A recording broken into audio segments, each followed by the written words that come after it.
If air traffic control issues you the clearance to expect flight level 370 10 minutes after departure, and then you lose comms, do you have to climb all the way up to that highest altitude of 370?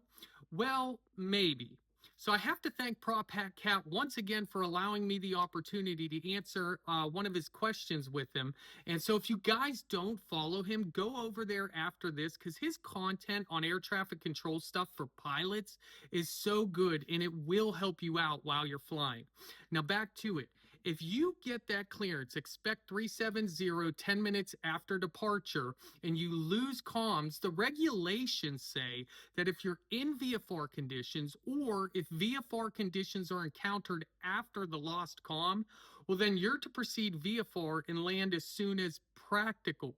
And when we take a look in the Aeronautical Information Manual, which we all know is not regulatory, but it helps to offer insight and intent so that you can comply with the regulation, they say that that part of the regulation that's for proceeding VFR is even applicable in Class A airspace. And they give some reasoning as to why that is.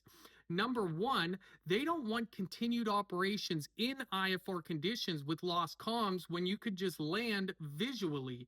And then two is that they don't want it really jamming up the airspace system in the NAS. So I'm going to defer back to Prop Hat Cap, but I'm pretty sure whenever you're squawking 7600, everybody that's able to see you is getting a warning and a flash on their screen that there is an aircraft that's Nordo out there. And since they can't communicate with you, they have to constantly be vectoring people out of your way and kind of trying to anticipate what you're going to do next. So a lot of other aircraft get rerouted, and especially if you were to go across the country 6 hours Nordo and then go back into the terminal environment, there's a lot of aircraft in there, and they're going to have to push aircraft out of the airspace just so that you can land with no communications. So really, when this is all applicable, if you were to have to climb all the way up to 370, is if you were in IFR conditions the entire flight, takeoff, climb, en route, descent, and landing. And we all know that with a jet, that's probably not the case.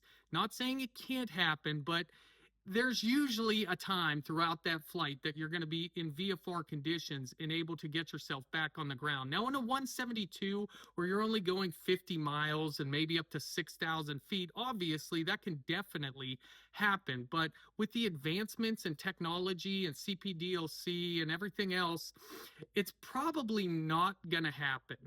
Now, if you are a 121 or a 135 air carrier, like Prop Hat Cat